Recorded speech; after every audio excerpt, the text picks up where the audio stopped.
Saiu do beta. Vai lá, vamos começar, hein? Fala, galera! Estamos começando mais um podcast Deu Bom, o podcast mais independente de Brasília, Exatamente. mais cultural de Brasília. Eu sou o Rodak e o seu Eu diria hoje mais radialista. mais radialista agora, né? Uma nova fase. Vamos falar sobre isso. Eu sou o Rodak, o seu host de hoje, e sempre ao meu lado o grandioso Neto. Exatamente, estamos aqui para mais um episódio e agora a gente tá trazendo uma galera que a gente gosta de conversar e já veio aqui, veio de novo para falar de novos projetos. Tem acontecido bastante, mas eu acho super legal porque a gente consegue ver novas coisas na vida dessa pessoa que a gente traz aqui e tal, e é bem legal, e essa eu tô acompanhando bem de perto, então... E essa a gente falou já que ia trazer... Bem de perto, nas mesas ao lado. Faz um stalkerzinho. Vamos apresentar logo então a nossa convidada, isso. né? Estamos aqui com a Márcia Witzak. Fala, galera! Aí, aprendeu, que para a honra galera. estar aqui com vocês Estamos de novo. aqui novamente. Muito obrigada. Pô, que bom que você topou de vir aqui de novo, contar as novidades, né? Que agora tem muita coisa aí. Muita coisa, né? Minha vida não para. Graças a Deus, ainda né? bem. Assim que é bom, assim que é bom. Com certeza. Mas antes de conversarmos aqui, né? Vamos falar sobre esse estúdio. Vamos pagar o episódio. Que é o nosso novo estúdio aqui, é o Estúdio Rodak. Esse estúdio aqui que fica na 506 Norte, edifício Sagitário, do lado do McDonald's, ao lado do McDonald's, né? Exatamente, na W3 aqui. Coisa mais fácil de chegar, né? Bem localizado. Você pode vir de carro, de ônibus, de patinete. Carro de aplicativo. Até de metrô, né? Não tem metrô pra cá, mas integração ali. No coração da Asa Norte. No coração da Asa E eu vou Norte. contar pra vocês que essa quadra aqui é muito querida para mim, porque eu cresci aqui na 306 Norte. Bem aqui, pertinho. Eu era filha de militar, vim pra cá na década de 70. E esse edifício aqui já existia. Aqui tinha a caderneta de poupança Colmeia. Eu vim aqui pegar cofrinho, depois eles nos roubaram, mas deixa quieto. Pois é, estamos aqui agora Isso aqui já era um sonho antigo meu estar aqui também nesse prédio, né? Eu até publiquei. Conta do projeto, né? Quando eu estudava no CEUB, em 2010. Não, 2010. É pertíssimo do CEUB. Dá pra ir a pé. Dá pra ir a pé, exatamente.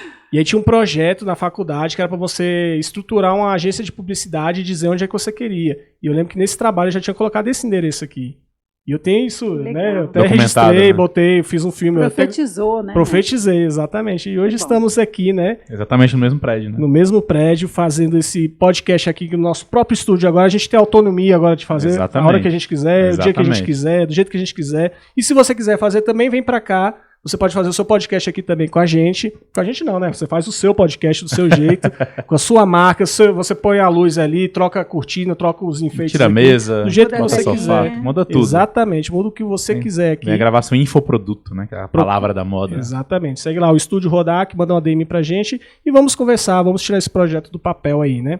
Também falar que a gente está procurando apoiadores, exatamente. Né? Patrocinadores. Nova fase, contratos antigos acabaram, agora as cotas estão abertas novamente. Patrocinem o podcast, gente. O podcast é muito gostoso. Exatamente. A Márcia que tá falando, viu? E é um podcast legal, né? Que traz cultura, traz culinária, traz artistas de Brasília. Conteúdo. Exatamente. E a gente já falou aqui, né? O pessoal não tá valorizando. No dia que a gente estourar aí também, aí vocês vão ver. Aí engraçado, né? E aí uma coisa chama a outra, né? Quando a gente tava com grandes marcas aqui, não tem vaga, nunca vai ter vaga e tal. Agora que tem, some todo mundo, né? Engraçado. Então a gente tá dando aí essa oportunidade para você falar com outras bolhas, furar bolhas, né? Conversar com um público diferente. Converse com a gente também pra gente fazer esse negócio aí, fazer de você a patrocinadora oficial do podcast Deu Bom. Exatamente. Né? Mandando DM. Pedir pra vocês seguirem, curtirem, comentarem também. E antes da gente começar o nosso bate-papo, a gente já fez com você também, vamos trazer uma outra frase motivacional, né? Que é para motivar. Você sempre inventa essa palavra, motivacionar. Motivar a nossa... Vamos fazer um decreto para aprovar essa palavra. No último podcast agora eu fiquei me policiando e agora não consegui. Que é a frase do dia, móvel, né? A gente tem que inventar a palavra. É verdade, a língua verdade. É assim, a língua portuguesa, né? Qual que é a frase, Rodrigo? A frase do dia hoje... É a seguinte, a expectativa é igual paçoca, do nada esfarela tudo. Eu adoro essa frase. Você gosta? Então aí. Eu tenho uma figurinha dela. É mesmo? Olha só. Então deu certinho, hein? É pura verdade. É pura verdade. É isso, né? A expectativa é igual paçoca. Crie bichos, mas não crie expectativas. Exatamente. É outra boa frase. Que expectativa... Vou usar essa também. dificilmente as coisas acontecem exatamente como a gente quer, né? Às vezes até melhor do que a gente espera. Então é melhor não criar expectativa, porque o que vier é lucro, né? Exatamente. Trabalha ali, não criando muita expectativa, né? Vai ali no... A galera confunde expectativa com meta, né? Com resultado. Meta, desejo. E na verdade não, né? Você pode ter sua meta ali, mas você também não precisa criar expectativa que ela vai ser alcançada hoje, né? Você tem um trabalho. O bom de não criar expectativa é que tudo que vier é lucro. Né? Cada passo é um lucro, né? Exatamente. Dito isso, essa é a nossa frase do dia, né? Dito isso, vamos começar o nosso papo novamente, né? Vamos fazer um remember, né? Do que a gente já conversou com a Márcia. Faz quanto tempo, vocês lembram? 2 anos. 2 anos já? 2 anos. Nossa, achei que era um ano. Foi lá em Ceilândia, né? Que a gente fez. Não, foi 2023. 2023. Foi 2 anos que eu saí da TV. Não tinha nem começado o mestrado ainda. A gente até conversou sobre o mestrado que você estava fazendo e tal. Tava começando. Vamos relembrar então, dizer de onde é que você é, de onde você veio, como você chegou na sua profissão, dá só um... Como eu vim lá da raiz, origem, Márcia Bitsac mesmo. Bom, já falei para vocês que eu cresci aqui, né? Mas eu sou gaúcha. Gaúcha. Eu sou do Rio Grande do Sul. Vira só um pouquinho. Eu vim para cá bem pequena. Eu vim para Brasília com 5, 6 anos, na década de 70, e cresci aqui. Sempre quis ser jornalista. Sempre quis. Sempre quis trabalhar na TV. Tinha alguém da família que era assim? Não tem ninguém da família, eu era metida mesmo. De onde é que você tirou isso? Eu gostava muito de TV. Eu ficava horas na frente do espelho, fazendo reportagem e fazendo propaganda, então Já tentando... Você já se imaginava fazendo isso? Já me imaginava na TV, eu sempre quis TV, agora eu não quero mais. Cansou, né? Agora eu quero só rádio, porque eu tô apaixonada pelo rádio, já vamos chegar lá. Vamos chegar lá. Então, eu sempre quis TV, aí fiz jornalismo. Antes de fazer jornalismo, eu fiz... letras em inglês, porque eu fiz comunicação na UNB na primeira vez que eu fiz vestibular, não passei. Fiz o CEUB, não passei, só tinha CEUB e UNB. Fiquei um pouco desenchavida. E aí, como eu tinha acabado de voltar dos Estados Unidos, já estava dando aula de inglês, eu fiz letras em inglês e passei. Passou onde? Na UNB? Na UNB. Aí fiz 2 semestres, e aí fiquei pensando, eu já sou professora de inglês, vou terminar aqui, vou continuar professora de inglês. E aí o meu sonho de ser jornalista, fiz vestibular de novo, aí eu passei. E aí eu já estava mais confiante. E aí, enfim, foi isso. Começou aonde? Qual foi o seu primeiro veículo? Eu comecei na TV Brasília, fui para a Band, estive na Band, trabalhei 1 mês na Band. Sabe por quê?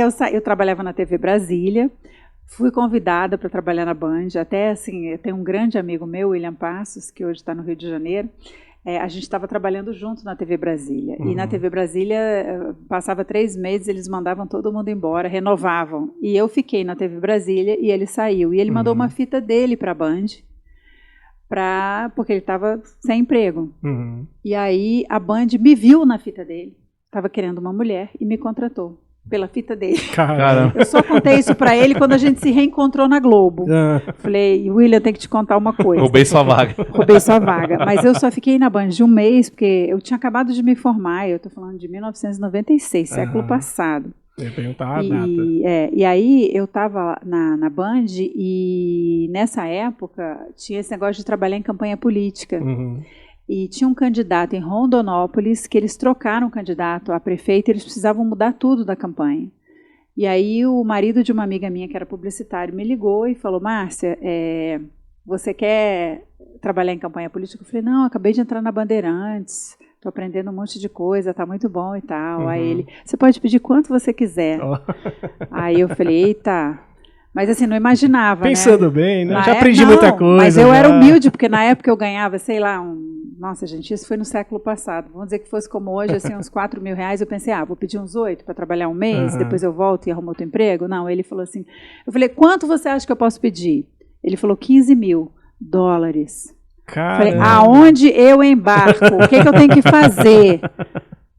Uma jovem recém-formada. E aí eu fui numa aventura maluca, pedi demissão da Band.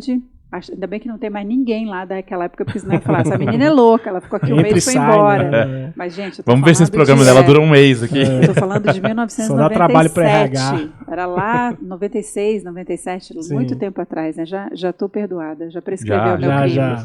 Foi por um bom motivo também, viu? Aí, quando eu voltei de Rondonópolis, voltei para a TV Brasília, fiquei lá mais um tempo. Uhum. De lá fui para a Globo, e na Globo foram 25 anos, 26 anos. Eu estava vendo hoje aqui como é que fala? Quando você entrou, quando você saiu, foram, 26 anos. 26 anos. Você sempre começou na TV? Comecei na TV. Nunca foi de jornal, Nunca fui de jornal, nunca fui de rádio, não, porque eu acabei ficando lá, né? E na Globo eu alcancei vários... E assim, você já entrou TV Brasília, já entrou TV, né? Você fazia o quê de começo? Repórter? Sempre fui repórter no começo, repórter de rua. Na TV Brasília a estrutura nessa época era bem pequena. Eu era a única repórter da tarde de um jornal de 20 minutos, se não me engano. Caramba, você fazia tudo. O motociclista já saía comigo para pegar a fita. Eu fazia de 3 a 5 matérias. E assim, era muito nova, porque a UNB ela preparava mais para jornal e revista. Sim. Então a gente não tinha muita noção de televisão, a gente estudava mais a teoria da televisão. Eu lembro que a minha professora de telejornalismo na UNB, ela era uma catedrática, assim, ela tinha estudado fora e tal, mas ela nunca tinha trabalhado na TV. Então, assim, você não tinha experiência. Eu não sabia o que era um off, por exemplo. Fui aprender tudo na prática. Mas eu sempre quis televisão. Então, eu estava determinada. E deu certo. Deu certo. Deu certo. Esse negócio de faculdade é complicado, né? Porque ele sempre ensina só a teoria. Comigo também foi. Eu sou formado em publicidade, né? Eu fui aprender a usar Photoshop, Illustrator, essas coisas por fora, porque a faculdade não Hoje não eu acho passava. Que está mais voltado para o mercado. Eu percebo isso, porque o mercado começou a reclamar, né? Você recebe um profissional aqui que é formado e às vezes um técnico sabe mais que o profissional que tem um diploma de nível superior.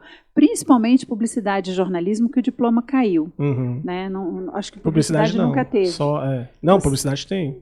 Tem o diploma, mas ele não é obrigatório. A agência não tem Não é obrigatório. Qualquer pessoa pode ser um publicitário. Jornalista, atualmente, também. Você não precisa ter o diploma. O diploma caiu, porque no jornalismo, antigamente, era obrigatório. Hoje não é mais. Sim. Tem uma polêmica. Eu trabalhei na Bélgica, na televisão.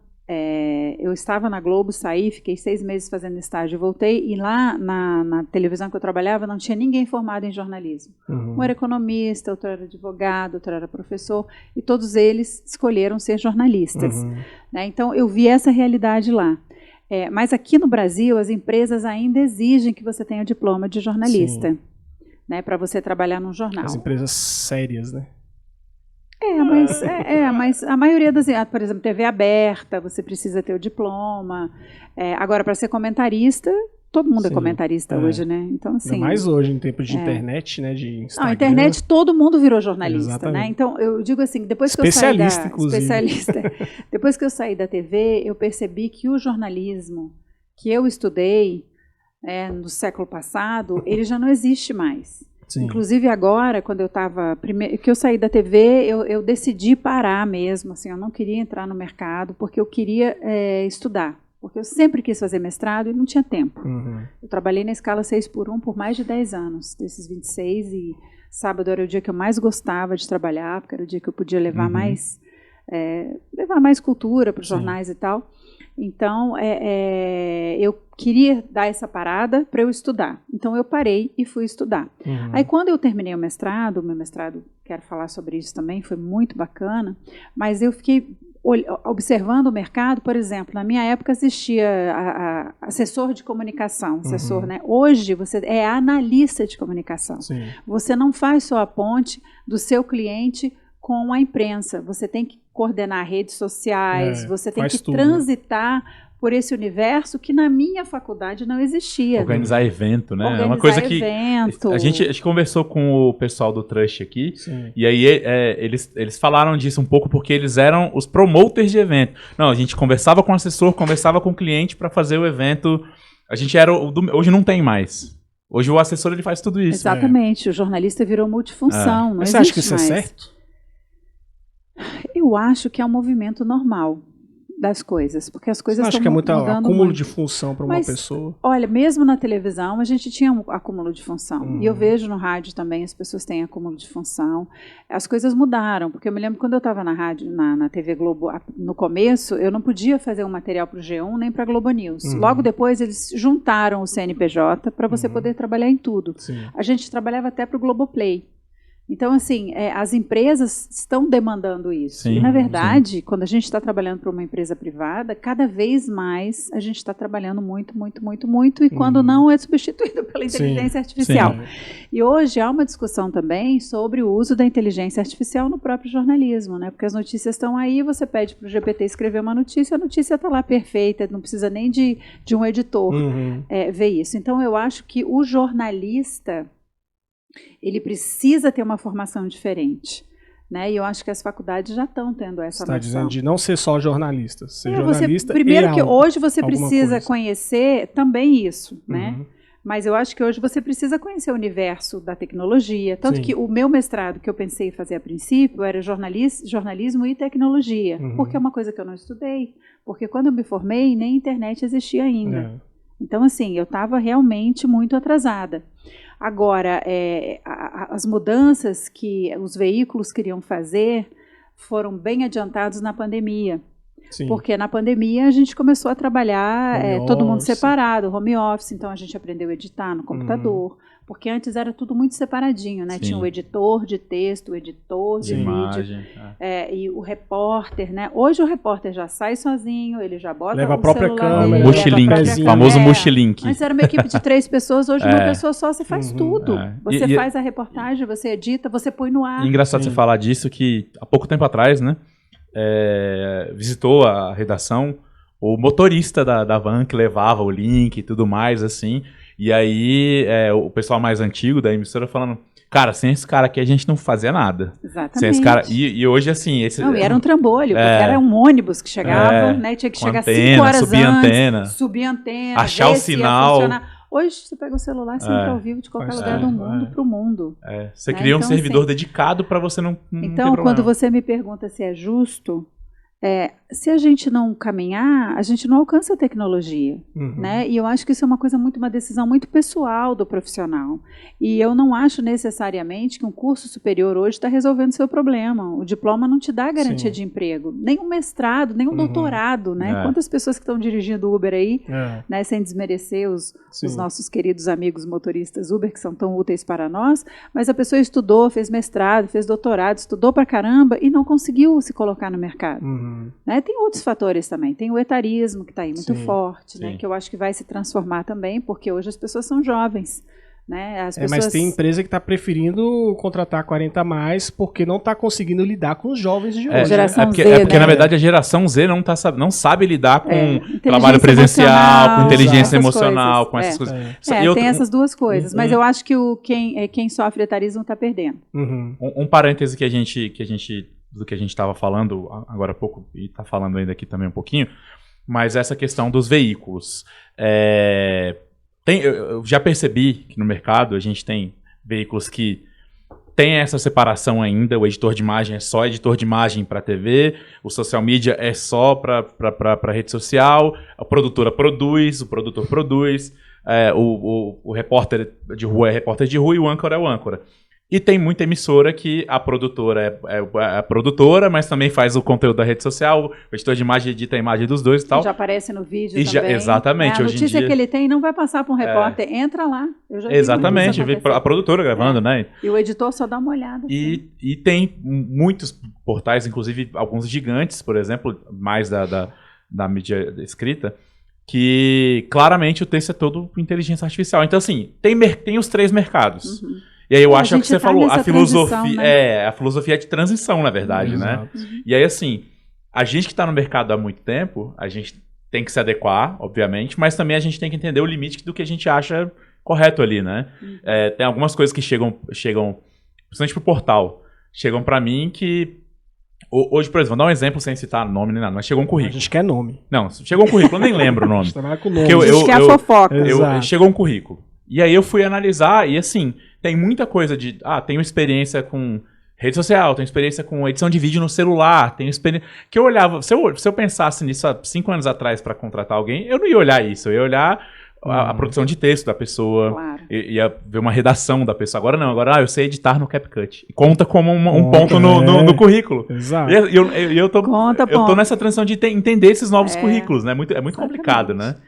A gente, principalmente, digo eu, assim, da minha idade, eu tô naquela coisa mesmo de tentar entender as coisas, porque a juventude, ela já está nascendo com o celular na mão, né? E assim, eu aprendi isso, eu fui ter um celular com quase 30 anos, né? Então, não, na verdade eu tive um celular muito antes, mas a internet chegou quando eu já tinha quase 30 anos. Então, é muito complicado, mas a gente tem que se atualizar e a gente tem que entrar, né? Porque a gente estava falando de etarismo, 20 anos atrás, uma mulher da minha idade já estava aposentada, provavelmente, eu tenho 55. Viu? Você que procura no Google a minha idade, eu assumo a minha idade. E aí, o que ela ia fazer? Ela ia ser avó, né? Ela ia fazer tricô, ela ia, né, viajar com os netos e tal. E hoje a gente está produzindo mais do que nunca. Exato. Eu não parei um segundo desde que eu saí da TV. Né? Eu não tirei férias, a minha vida assim. Descansar nada. Né? Mas assim, é porque eu realmente. Eu não julgo de jeito nenhum as mulheres que têm. Eu quero parar, quero descansar, já trabalhei demais e tudo, não tem problema. Isso é cada uma que né? Mas a gente ainda tem essa coisa, né? Eu tenho vontade de trabalhar, eu aprendi muitas coisas agora no mestrado, e estou fazendo coisas pela primeira vez depois dos 50. Sim. Eu fiz um documentário, né, um filme muito importante, muito bonito, né, sobre os artistas independentes. Eu estou trabalhando na rádio pela primeira vez. Então, assim, existe primeira vez depois que você já passou por muitas coisas na vida. Esse era um ponto que eu ia falar. Tem muita gente depois dos 50 que vai fazer alguma coisa pela primeira vez depois dos 50, que está descobrindo... Gente, Roberto Marinho criou a Globo com 60 anos. Exatamente. Se fosse uma mulher, não ia conseguir, mas hoje as mulheres conseguem. O Walt Disney com os parques, a mesma coisa, né? Ele já era muito bem sucedido com os filmes, e ele, né... eu tô mais... Mas é uma ideia que eu tenho que fazer. E uma coisa que eu ia falar muita gente também pode olhar pelo comodismo, assim, de falar, ela ficou mais de 20 anos no maior veículo do país, ou enfim, do continente, ela não deve querer mais nada, não deve querer mais conquistar nada, ela já deve estar cansada e tal. E pelo contrário, né, porque eu acho que a galera também esquece que você, olhando pelo outro lado, você ficou 20 anos só fazendo aquilo. E você não teve oportunidade nessa escala 6x1, trabalhar sábado e tal, de fazer outras coisas, né? E assim, rádio, por exemplo, que é uma coisa, em teoria, óbvia para quem trabalha com comunicação ali, você não conseguiu fazer. E aí, com 55 anos, você está fazendo. E eu acho que é uma mudança também nessa questão do etarismo, que você falou, né? Com essa idade, muita gente já era, anos 90, todo mundo era aposentado com essa idade, homem ou mulher, mais mulheres, né? Mas a questão também da evolução do cuidado pessoal também, né? Um pouquinho mais da saúde, a gente entender que até os 60 você é um jovem adulto ainda e tudo mais, e isso vai quebrando algumas coisas do etarismo, né? Eu tava falando, me alongando um pouco, mas estava conversando disso com um amigo, que eu tava vendo uns vídeos dos anos 80 assim, e uma pessoa com 33 anos de idade era uma pessoa vivida. A gente vê do Silvio Santos. Ou do Vai Dar Namoro, exatamente. Quantos anos você tem? 23, parece que a pessoa tem 48. Pois é. E cara, assim, hoje a gente se cuida muito mais, né? Imagina, minha mãe é 21 anos só mais velha do que eu, mas ela nunca foi para uma academia. Eu não saio da academia porque eu sou obrigada.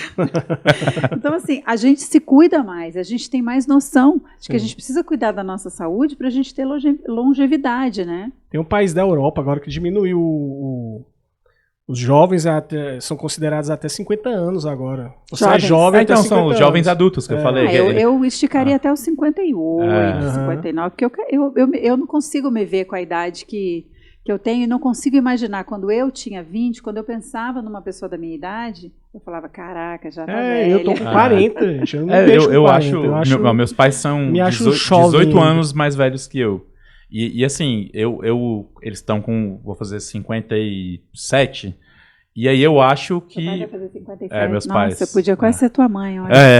Tem uma amiga nossa, inclusive, que anda com a gente, a Paula Pratini. A Paula Pratini, você conhece? Ela nasceu no mesmo dia e no mesmo ano que a minha mãe. Eita. Essa semana eles vão fazer aniversário? Na terça-feira. Você não chama ela de tia, pelo amor de Deus. Não.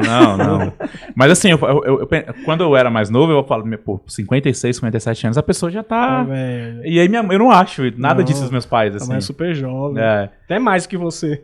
Nossa, ela vai... As pessoas estão recomeçando a vida, elas estão se casando, mais velhas. Hoje, com reposição hormonal, outra coisa também que mudou na vida da mulher, né? Hoje os estudos mostram que a reposição hormonal, ela se abre para muito mais mulheres. Antigamente, não pode porque dá câncer. Então, quase nenhuma mulher fazia reposição hormonal. Sim. Com a reposição hormonal, você consegue manter o ânimo, a juventude, né? Porque o que é muito positivo, porque, como disse o Dr. Drauzio Varela, se fossem os homens que entrassem na menopausa, esse problema já estava resolvido há muito tempo. Deve ter entrado uma cientista lá que disse, não, vamos organizar essa bagunça, porque a gente também quer viver muito tempo. Exatamente. Você comentou do documentário. Fala um pouquinho pra gente sobre o documentário. Acho que é melhor você falar primeiro do seu mestrado, né? Verdade. Mas uma coisa tem a ver com a outra. Pois então, inclusive, nesse sábado eu estive lá na Católica para falar sobre o meu processo, foi muito legal. Quando eu fui fazer mestrado, eu acabei optando por economia criativa, que é um mestrado e agora é o primeiro doutorado do Brasil que está na Universidade Católica. Não é publi, mas é porque o curso realmente é muito legal. Eu optei por isso porque eu percebi que eu sempre trabalhei com economia criativa. Nós que trabalhamos com comunicação, com arte, com cultura, a economia criativa é não é uma teoria, é algo que está tomando conta de todas as maiores cidades do mundo, né? Tem se falado em cidades criativas, porque hoje fala-se que falta emprego, né? Mas como a gente percebe vários movimentos que vão surgindo no mundo inteiro de pessoas que usam a sua criatividade, o seu trabalho criativo para ganhar dinheiro. E isso inclui tudo, música, arte, gastronomia, audiovisual, tudo isso é economia criativa. E quando eu fui ler a ementa do curso, eu falei, nossa, os artistas, né, que eu trabalhei, esses 25 anos meus dedicados à cultura de Brasília, tem tudo a ver com economia criativa. Então, fui fazer mas, na verdade, o que eu queria fazer como projeto de curso era um hub de difusão cultural, porque as pessoas não sabem se divulgar. Né? Vocês que têm um site sabem da dificuldade que é a pessoa chegar até vocês com informações completas, né? Às vezes a pessoa manda uma mensagem assim, você pode me divulgar? Eu vou fazer um show, mas esquece de dizer o dia do show. Onde vai ser? E a nossa vida é muito louca para você parar e explicar tudo para ela. Na Globo eu fiz isso por muito tempo. Eu falava, olha, quando você quer divulgar uma coisa, você tem que dar o serviço completo.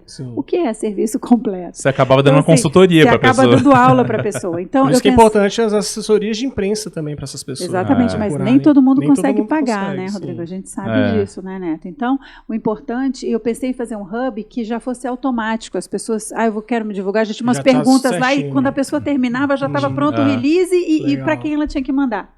Esse era meu projeto, foi aprovado o projeto e tal. Mas quando eu lancei o Brasília Independente, o Neto, o Rodrigo estava lá com certeza? Sim. Eu também estava. Estava também. Então, tinha um professor meu, naquele dia lá, ele falou, Márcia, você está com a cadeia da economia criativa toda aqui. Porque tinha gente do designer, tinha música, tinha gastronomia, a gente estava no bloco C, né? Sim. Então, tinha toda aí ele falou, teu projeto está aqui, você não precisa inventar outra coisa. E aí eu fiquei pensando nisso, e é verdade, quando um artista faz um show, ele envolve toda a cadeia da economia criativa, porque você vai precisar de gente para divulgar, você vai precisar de alguém para fazer o backstage, você vai precisar de outros músicos, você vai precisar de gente, até gente que fica fora vendendo comida, né? Então, assim, é uma coisa muito completa. E aí, primeiro eu queria escrever, vou escrever um livro, porque eu queria fazer um produto, né? Porque o meu mestrado era um mestrado profissional. Vou escrever um livro sobre o processo do Brasília Independente.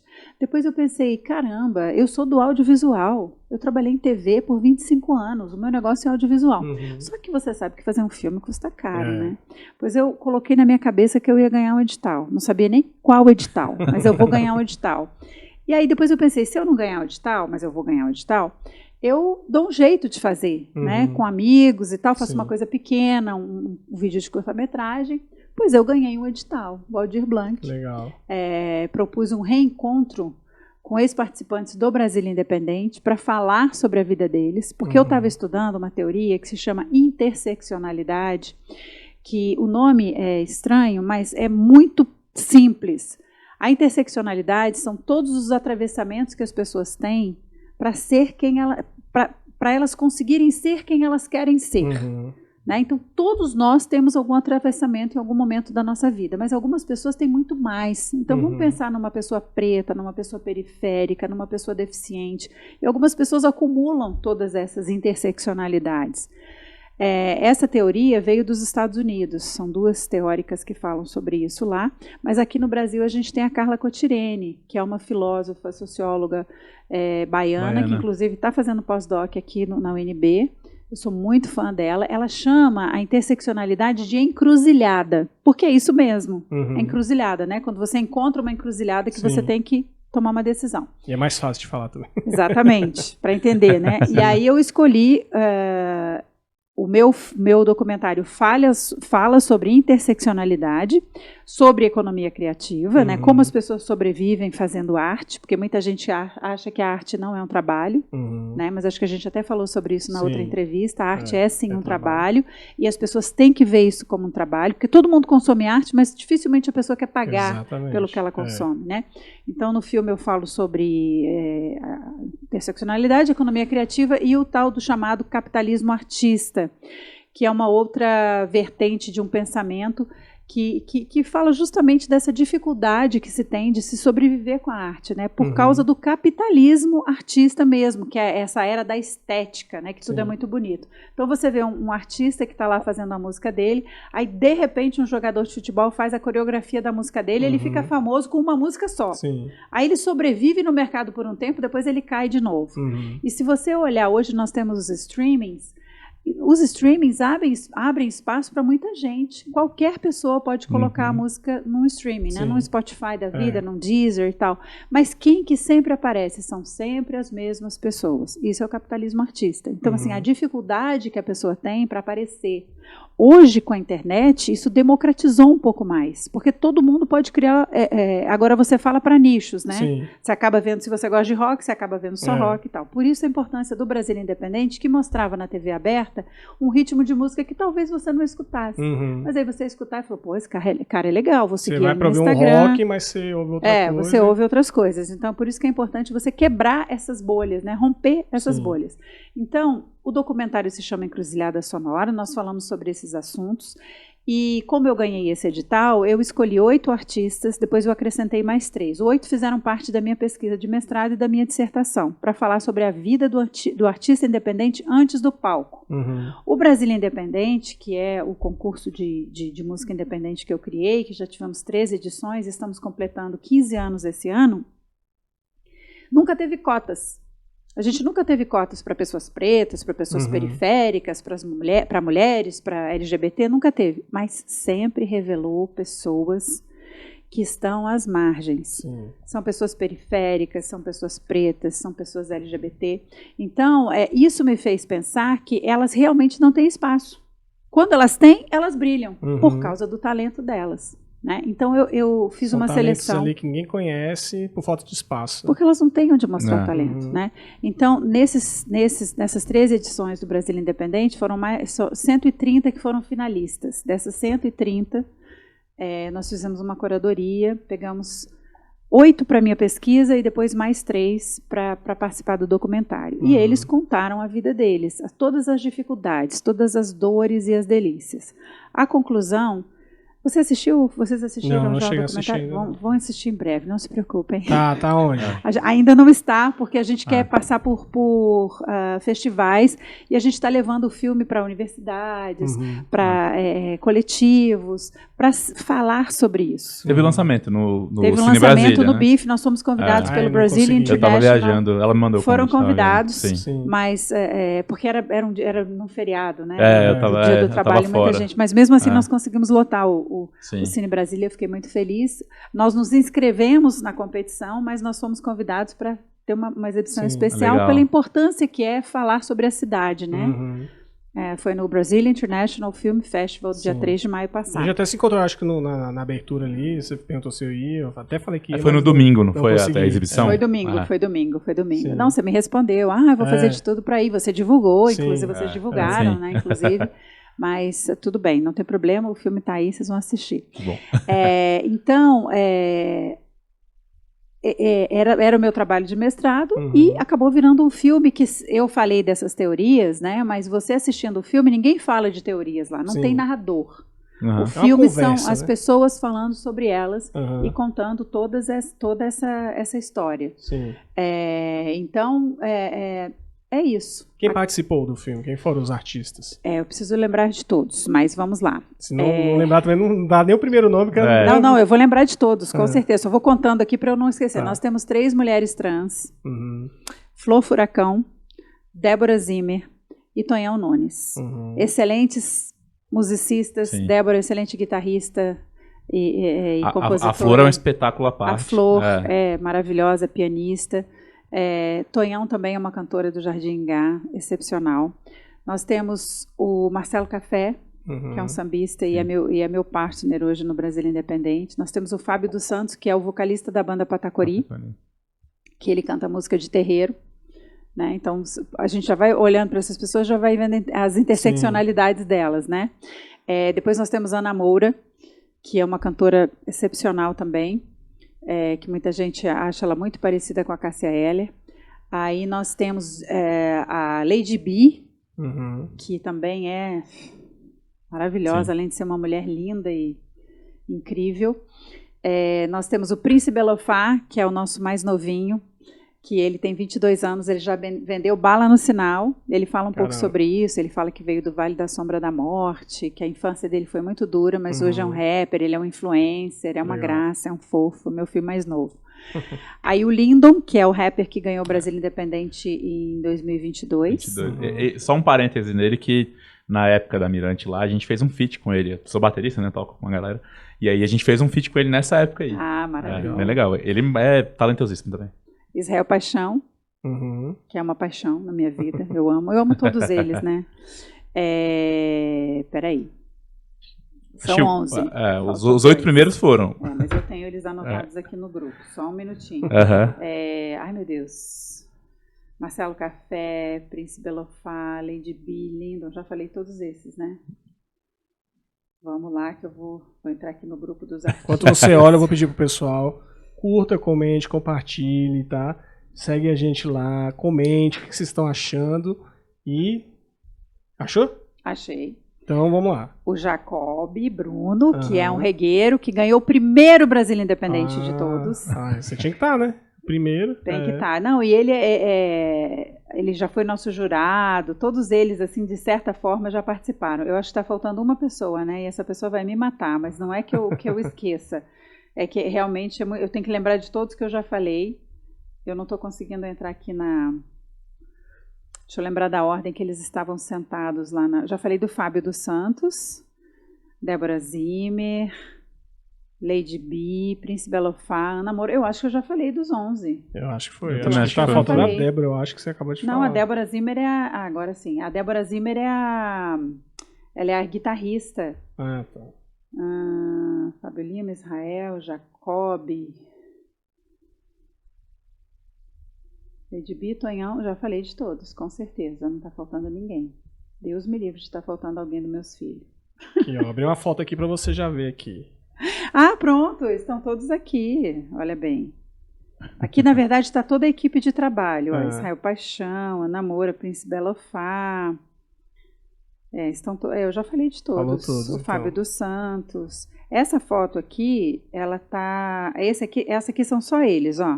Lady B, Príncipe Elofá, Ana Moura, Fábio dos Santos, Tonhão Nunes, Jacob, Israel e Débora. Pronto. Aqui são os que entraram na pesquisa. Depois tem Marcelo Café, Flor Furacão e Lindon. 11. Pronto, não esqueceu de ninguém. Nem a mãe que esquece dos filhos. A gente criou... Eles fizeram uma música chamada Encruzilhada Sonora, que está no filme. Então a gente fez mais de um produto, né? E hoje existe o coletivo Encruzilhada Sonora. Nós fizemos um show, lançamos o trailer do filme em novembro na Sala Martins Pena do Teatro Nacional. Todos eles se apresentaram no palco. Foi um show lindo, maravilhoso. E depois eles já criaram esse coletivo. Nós lançamos a música no selo da Débora Zimmer, que ela tem um estúdio, tem esse selo, a música Encruzilhada Sonora. E a gente quer fazer shows com todos esses artistas, né? Além de exibir o filme em vários lugares, né? Eu tenho dado palestras, conversado sobre, porque a gente fala muito de interseccionalidade mesmo, né? E de não inclusão, não gosto da palavra inclusão, porque inclusão parece que a pessoa foi excluída, né? Mas é acolhimento mesmo das pessoas, porque, para vocês terem uma ideia, eu aprendi a teoria da interseccionalidade numa aula de empreendedorismo. Não era uma aula Faria Limer que ensinava você a ganhar dinheiro. Era uma aula que ensinava você a ver o ser humano do jeito que ele é e todos os atravessamentos que ele passa. Porque não tem como hoje a gente dizer que todas as pessoas são recebidas de maneira igual no mercado. Não são. Não são. O racismo é estrutural, existe homofobia, existe transfobia. Né? As pessoas que vêm de uma classe social que não tiveram acesso, né, à universidade ou ao conhecimento do jeito que a gente teve. Então, todas essas pessoas, elas precisam ser vistas, como dizia o Morin, né, que acabou de morrer, um filósofo também francês, que durou 100 e poucos anos. Eu achei que ele ia viver para sempre. Ele também está nos meus estudos. Ele fala da teoria da complexidade, que quando a gente ouve assim parece uma coisa complexa, mas é porque todos nós somos complexos. Né? Ninguém é uma coisa só. Né? Nós somos várias coisas, vários atravessamentos. Então a teoria da complexidade vem aí também. E só para concluir a coisa do meu mestrado, a minha conclusão no mestrado, porque o mestrado sempre tem uma resposta, uma conclusão, você conclui alguma coisa, né? Eu queria falar em revolução, porque a arte revoluciona a vida dessas pessoas. Mas a minha orientadora, Florence Ravet, ela me sugeriu usar o Morin, porque o Morin fala de metamorfose, que é uma coisa mais suave, mais poética e verdadeira. A arte promove uma metamorfose na vida das pessoas, e principalmente das pessoas que vêm desses lugares, da periferia, né, das transições de gênero, de todas essas coisas. A arte, ela deixa essas pessoas serem quem elas são de verdade.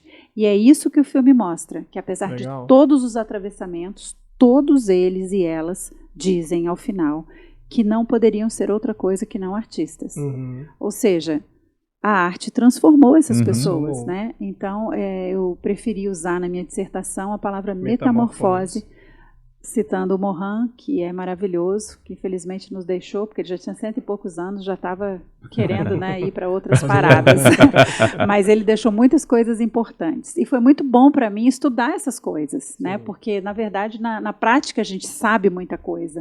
E o legal de você estudar é você pegar o que você... principalmente o mestrado profissional, pegar o que você aprendeu na prática, juntar com a teoria e eu sempre acreditei nisso, né? Se você faz um produto, vamos supor que eu faça uma dissertação e fica lá numa estante na universidade, é muito legal você ter um título, né? Agora eu sou mestre, né? Mas se você faz um produto que você leva ele para frente, você leva para a comunidade para dizer, a pessoa não precisa entender nada das teorias que você estudou, absolutamente nada, mas ela vai entender as pessoas falando delas mesmas. As minhas teorias estão todas ali no filme. Quando eu apresentei para a minha banca de mestrado, passei com louvor, porque no filme estavam todas as teorias. Agora, você aplicou, né, as teorias. A Dona Maria, lá da Ceilândia, a Dona Zefa, da Samambaia, vai assistir o filme e ela vai entender tudo. Ela vai entender tudo, porque ela não precisa complexa, saber o nome das teorias, nada disso, porque todo mundo vive isso. Né? Então, assim, esse negócio da academia é uma formalidade que eu escolhi, mas a vivência é de todo mundo, e todo mundo vai entender, e todo mundo vai... Né? Ontem, não, sábado, eu fiz uma pequena demonstração de como foi o meu processo de construção do documentário, exibi o documentário para o pessoal do doutorado e do mestrado, metade chorou. Eu choro toda vez, mas eu sou suspeita. Sim. Porque eu estava muito envolvida no processo, mas aí as pessoas choram, as pessoas se tocam. E o mais interessante é que eu fiz a interseccionalidade na música. Mas todas as pessoas são tocadas, porque quando você fala de atravessamentos, todo mundo teve. Todo mundo tem um atravessamento. Então você fala, puxa vida, é isso mesmo. né? Eu consegui chegar até aqui, apesar de tudo que eu passei, que eu tive que enfrentar. Então, todas as pessoas são tocadas, todas. Isso é a coisa mais bonita que eu vi no lançamento do filme e agora nos lugares que eu estou levando o filme, é justamente isso. Eu preciso dizer que esse filme não foi feito só por mim. Isso eu tive uma equipe maravilhosa. Você teve um rapaz também que te ajudou, eu tive uma equipe, né? Eu tenho um produtor, o Luazi Luango, tive também uma equipe que estava comigo, o Vini Espíndola, que é o meu diretor de fotografia, que teve uma sensibilidade incrível, assim, que as pessoas, o que toca muito, né? Ele fez umas imagens aéreas, ele juntou as encruzilhadas do Distrito Federal, do plano piloto e da cidade satélite, se botou nos olhos dos artistas. Legal. Ficou uma metáfora muito bonita. Então, assim, eu contei muito com a sensibilidade do Vini para trabalhar isso comigo, que ele é o artista do audiovisual. E ele é da Original Filmes, então, mas a gente tinha uma equipe muito bacana, que esses eu não vou falar o nome de todos, que eu posso esquecer. Muita gente. Muitos colaboradores, muitas pessoas que acreditam no projeto, que estavam com a gente e que eu sou só gratidão. Que negócio, né? Sozinho ninguém se faz nada. Ainda mais falando disso, e virou um coletivo, enfim, é muito legal. E você falou da Carla Cotirene, né? Eu tive muito contato com o trabalho dela uns 2 anos atrás. Eu trabalhei com uma pessoa, um produtor muito próximo dela, e eu te confesso que eu não conhecia o trabalho dela. E aí ele falou, cara, a gente vai trabalhar nessa linha de raciocínio aqui, dessa minha amiga e tal. Aí ele falou o nome dela, me deu um dos livros, assim, e aí eu falei, tá, um livro de uma amiga dele e tal, legal, vou ler. E aí eu fiquei obcecado com o que eu li, e aí eu fui pesquisar, e aí eu descobri quem era Carla Cotirene. E ela, assim, eu acho que eu nunca li uma pessoa tão assertiva no que fala, e assim, eu fui descobrir mais sobre ela, não é só a teoria, é muito mais prática do que teoria. O trabalho que ela faz em Salvador, preta, assim, feminista, antirracista, o trabalho dela é maravilhoso. E além, quando eu encontrei com ela no festival Dia da Consciência Negra, eu não sabia que ela estava lá, eu estava em outro evento. Quando disseram, eu fui desazada lá para falar com ela, porque eu já tinha dado, o nome do filme é por causa da teoria dela. Sim. Ela tem um livro chamado Interseccionalidade, e ela descreve a interseccionalidade como encruzilhada. Aí eu fui lá, ela parece um avatar, assim, ela é uma mulher linda, e as coisas que ela fala, eu estou querendo trazer ela para cá, para a gente assistir ao filme e fazer um debate. Aí o mais lindo de tudo foi que eu estava numa fila para falar com ela depois e para tirar uma foto, e eu era uma das últimas, e ela disse, gente, eu não vou ter tempo de conversar com vocês, mas eu vou deixar o meu celular com vocês, se vocês quiserem falar comigo. Eu falei, gente, eu tenho o celular da Carla Cotirene. Ela virou assim, meu ídolo mor, sabe? Esse trabalho que eu estava fazendo envolvia música, né? Foi dentro de estúdio, e era um álbum de um artista baiano que era baseado num dos trabalhos dela, e tinha uma música, inclusive, com título de... Interseccionalidade. Nem o Neto consegue falar. Não, eu passei... Eu tava muito em dúvida, como é que é o nome do filme? Eu passei 6 meses aprendendo e não consegui falar rápido, eu sei que tem que falar devagar. Mas foi um álbum dedicado a obra dela, mas abria, e o nome do álbum era esse nome. Que um dos livros dela se chama Interseccionalidade. E a música que abria era disso, e exatamente tentando deixar mais fácil essa teoria para todo mundo entender. Como você falou, né? A dona Zefa da Ceilândia entender o que né? E é muito legal. Não precisa nem falar em interseccionalidade, mas ela vai saber que ela também teve os atravessamentos, as encruzilhadas dela. E a palavra encruzilhada ainda traz aquele negócio de ser, né, da Ubanda, encruzilhada. Exatamente. Ela é filha de santo, a Carla Cotirene, e ela fala justamente porque Exu, que para algumas outras religiões, né, eles acham que o Exu é um cara mau. Não, o Exu é o Senhor dos Caminhos, né, que abre os caminhos como é que fala?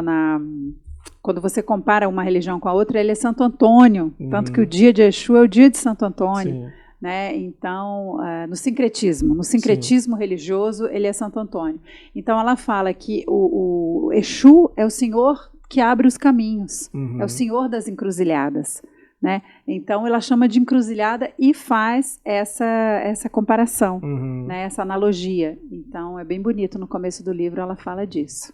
Bacana. E assim, só um outro acho que foge um pouco, mas assim, ela faz um trabalho de educação social, ela nem chama de educação, ela chama de transformação social, né? Que é da pessoa, não só da pessoa preta saber tudo que já aconteceu e estar ciente do lugar dela, mas principalmente da mulher preta, né? Ela fala dessa transformação social, porque a sociedade, ela empurra, não só para o povo preto, mas para todo mundo, um viés. E essa transformação social, que é o principal foco do trabalho dela, segundo ela, é justamente mostrar que existem outros caminhos. E principalmente mostrar para a mulher preta, porque historicamente tudo que aconteceu, né, com a mulher preta, sempre mostrando para elas que só tem um caminho, e é um caminho de sofrimento, né? A sociedade, ela é racista e é machista. Sim. Então, se você vai pensar, inclusive tem uma fala da Lady B no nosso documentário que fala: primeiro vem o homem branco, depois o homem preto, depois a mulher branca e depois a mulher preta. Né? Então a mulher preta está lá embaixo. É a mais difícil, né, de superar. Ela tem que provar todos os dias que ela é muito melhor do que tudo. E tem uma outra filósofa também, para quem gostar de estudar, que é brasileira, gaúcha, se chama Winnie Bueno, que é outra mulher preta feminista, que fala de interseccionalidade. Ela fala muito sobre o feminismo negro também. É muito interessante o livro dela. Esqueci o nome do livro agora, mas é só procurar Winnie Bueno. O livro dela é a tese de doutorado dela. E eu também estudei sobre ela para construir minha dissertação, e muito interessante. Essas mulheres são incríveis. Você sempre teve esse interesse nessa cultura assim, mais marginalizada, ou você foi adquirindo de acordo com o seu programa, né, que você tinha de cultura, divulgação na Globo? Rodrigo, é assim, quando a gente vai falar de cultura, eu trabalhando na Globo, fazendo uma agenda cultural, eu podia divulgar shows que vêm de fora, né, entrevistar só gente famosa, ali, né? É muito fácil fazer isso, né? Só que quando você fala de cultura, a cultura é muito mais do que só arte, né? A cultura é o que o povo faz, o jeito que o povo pensa, o que ele come, né? Tudo que ele faz. Então, Brasília, o Distrito Federal, é uma cidade, um território muito novo, né? A gente tem 60 e poucos anos, enquanto São Paulo, Rio de Janeiro, né, tem muito mais. E eu, enquanto editora de cultura de uma grande emissora de televisão, comecei a pensar que a gente tem uma cultura que já está se construindo. Então, onde está a nossa cultura? Onde estão as nossas pessoas? E aí, como era uma televisão aberta, em que é uma das, né, rainhas do entretenimento, e que todo mundo que está na televisão é artista e inatingível, né? Quando você encontra um jornalista, que você pede um autógrafo, mas jornalista não é artista, é diferente, né? O jornalista trabalha com informação e não com arte, né? Mas, enfim, as pessoas meio confundiam político, isso. Né? Então, você cria uma distância.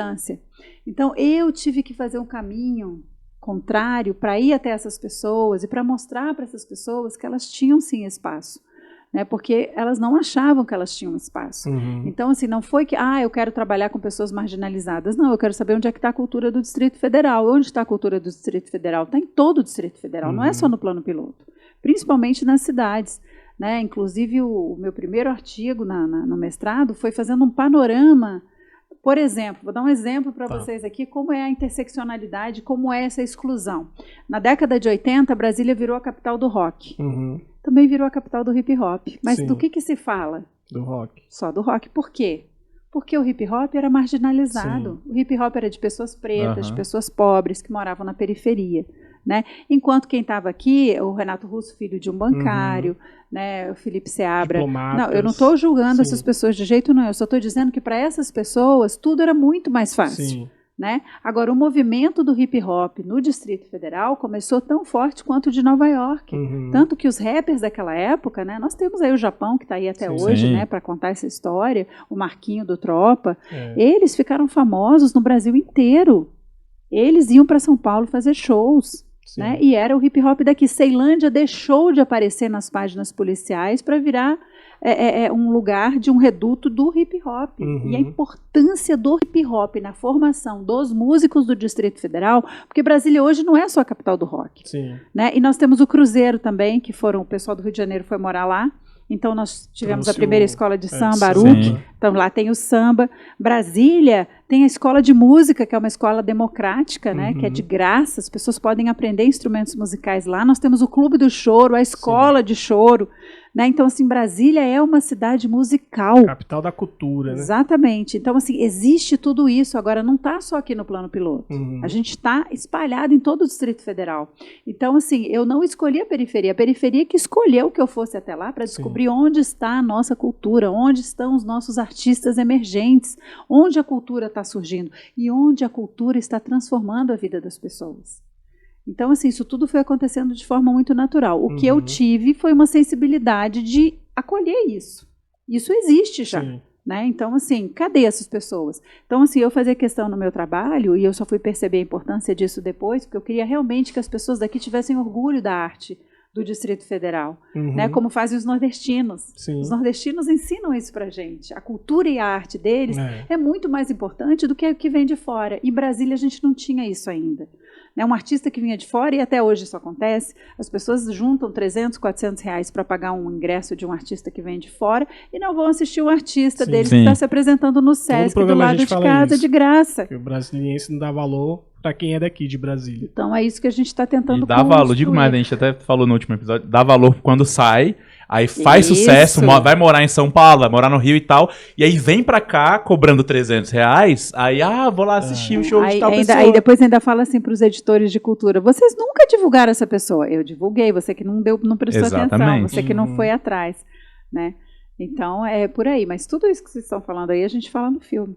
Tudo isso, essa coisa de sair, voltar, é exatamente isso. E vamos falar do seu programa, novo programa da rádio. Na verdade, ela entrou no time do Gente, né? Na Band News. Na verdade, eu sou comentarista, apresentadora do Band News Brasília, de segunda a sexta. Band News Brasília. Das 9h25 às 11 da manhã, junto com Ivan Brandão e Pedro Teixeira. Segundo eles, eu sou o terceiro elemento. E você está curtindo? Eu estou amando fazer rádio. Estou adorando fazer rádio. Por isso que eu falo, não quero mais TV. Já tá só bom, rádio, né? Porque eu sempre sabe aquela coisa que nem você falou, eu sempre pensava naquilo, quando você pensava nesse prédio, eu sempre pensava, um dia eu vou para o rádio. E eu fiz um podcast, né, que eu fiz por 2 anos, que era numa rádio, mas não ia para a rádio. Era um podcast que estava nas redes sociais, no YouTube. Aí, mas aí, e assim, não foi uma coisa que eu planejei. Foi um piloto que a gente fez, que a gente apresentou a pedido da rádio, que era a princípio para a Rádio Bandeirantes. E depois a gente apresentou, eles aprovaram um piloto, nós entramos como parceiros, e no mesmo dia que a gente foi lá para ter essa reunião, Rodrigo Orengo, que é o diretor de jornalismo lá, falou, Márcia, você não quer vir para a rádio? Abraço pro chefinho. Teu chefe também, nosso chefe. Aí foi assim, meu sonho, ainda falei para ele, meu sonho é trabalhar em rádio, mas não sei quando. Aí ele falou, 2 dias depois ele me ligou e falou, é agora. É agora. Você quer? Venha. A hora é agora. Eu quero, a gente não pode deixar as coisas assim, né? E assim, eu nem pensava em Band News, porque eu sou muito fã da Band News, eu escuto a Band News no meu carro o tempo todo. Então eu falei, caramba, e eu já conhecia, por exemplo, o Rivotril lá de São Paulo, né, que a gente apresentou junto agora. No aniversário, né? A Band News fez 19 anos.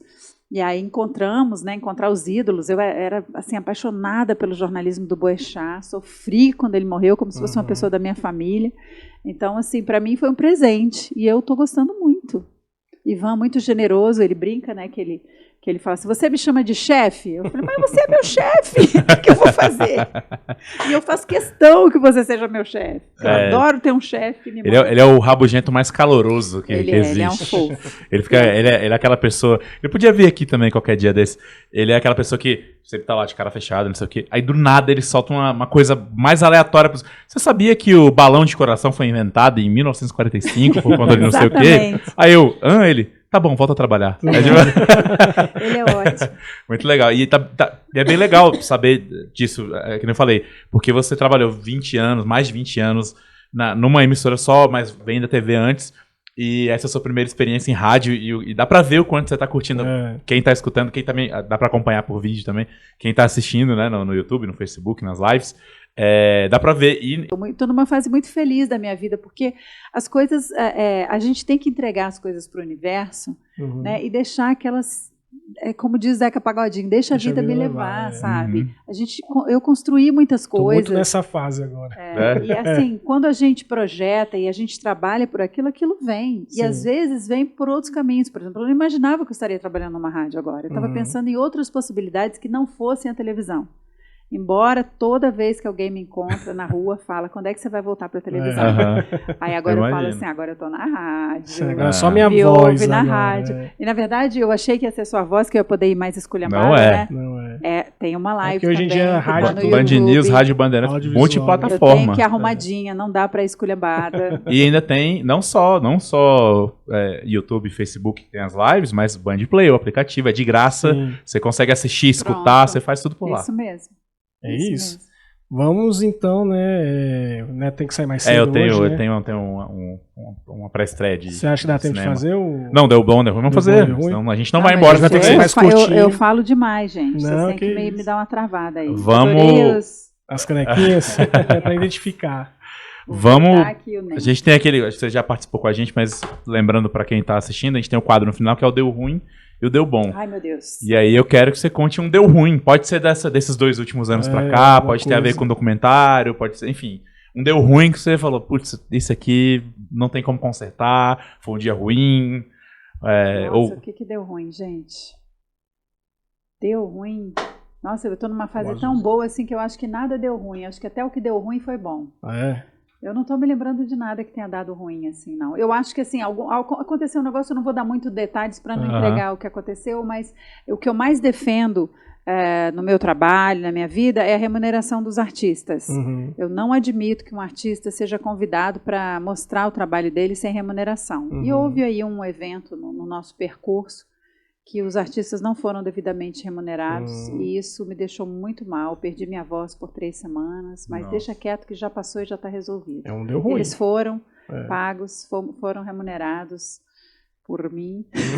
Você teve que desembolsar? Tive que desembolsar, mas faz parte, sabe? Mas eu fiquei muito mal até tomar essa decisão. Sim. Então, isso foi um deu ruim, bem ruim mesmo, porque você não pode defender uma ideia e outra pessoa vir contra a sua ideia e te derrubar. Então, você tem que manter a coisa. Isso foi uma coisa que deu muito ruim, mas já está resolvido, não quero mais nem saber, página virada. É isso, deu ruim bom. Agora, e um deu bom. Gente, deu bom, tem vários deu bons. Deu bons, o meu documentário ficou incrível. Amei o resultado do meu documentário. E assim, eu sei que eu sou suspeita para falar, mas eu tenho milhares de depoimentos de quem assistiu o filme, de que realmente o filme tem uma mensagem, vai deixar um legado e é isso que importa. E o outro deu bom é que eu tô na rádio. Band News FM. Teve vários deu bons, então. Tô tão feliz de estar na rádio. Assim, é visível. Porque eu tava muito cuidando do filme. Sim. Distribuição do filme, o que a gente vai fazer com o filme, como é que vai ser. E de repente deu esse negócio. Assim, em uma semana, quando eu soube, eu tava trabalhando na rádio. Assim, aquele negócio da expectativa, né? Não criou muita expectativa, apareceu. Nenhuma. Eu tava pensando assim, talvez eu volte para trabalhar em alguma coisa. Eu tava fazendo muita publicidade, muita coisa assim, alternativa. E a minha vida tava boa. Sim. Porque eu fazia meu horário, né, e tal. Aí agora eu tô trabalhando de manhã, mas tá tudo bem.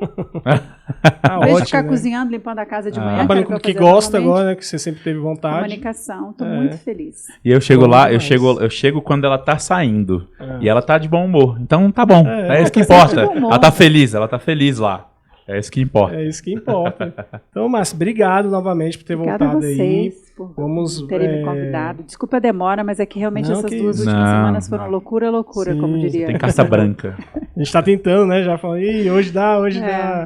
Semana que vem, mas cada vez era... Eu viajei para o Rio semana passada, mas hoje era sagrado. Mas que bom que deu tudo certo hoje. Certinho.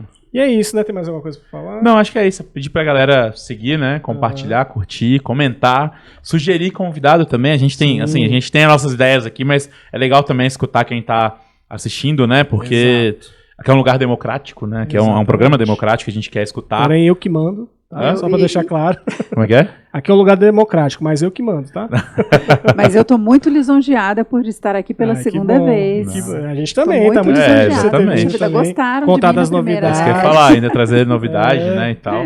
Mas é isso, né, Rodrigo? Estou à disposição aí para futuras novidades. Show. E a gente também, qualquer coisa, se precisar da gente Conte também. Com a gente. Eu conto com vocês sempre. Eu sou aquela, olha... Precisou, estamos aqui. Vamos divulgar aí, ajuda a gente aí, ajuda o artista aí e tal. Então é isso, galera. Espero que vocês tenham gostado. Curta, comentem, compartilhem. Deu bom demais. Deu bom, é isso. Tchau. Obrigada, gente. Corta. Show. Quanto tempo foi? Foi 1h06.